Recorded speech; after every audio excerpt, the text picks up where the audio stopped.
Let's make sesame chocolate marbled cake. This cake is simple yet delicious.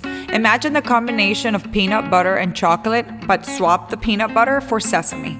The flavors are beautiful together. We're going to start by creaming the butter for 3 minutes on medium-high. Notice how the butter became lighter and fluffy.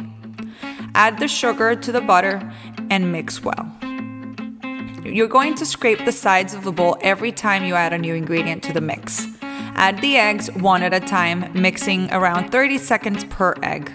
In a separate bowl, sift the flour, baking powder, baking soda, and salt.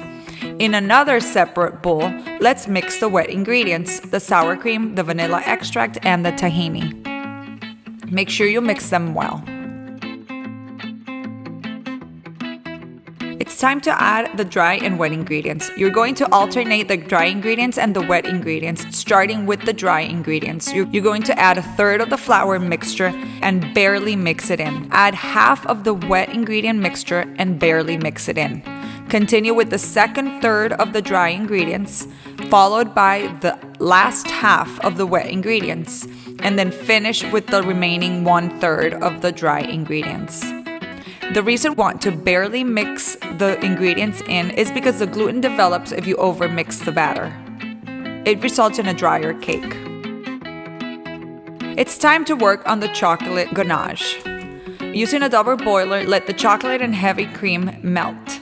Be careful because if the chocolate gets too hot, it can break apart. Once it's nice and melted, add the tahini. Remove from the heat and set aside. It needs to cool down for a little bit. You're going to divide the cake batter in half and add 1/3 of the chocolate ganache into one of the halves of the cake batter. Spray a 9-inch round cake pan with nonstick spray and start scooping the batters. Try to distribute the batters around the pan in a random pattern. Try to make it even though. One part chocolate, the other part vanilla, just kind of mixing in between each other.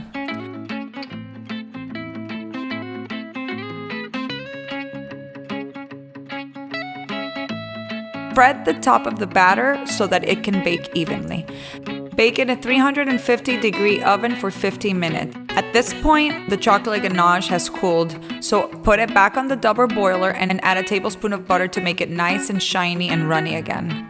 Pour the chocolate ganache on top of the cake and just spread it evenly. I like to use sesame seeds to decorate the top of the cake. That way, whoever eats it knows what the flavor is.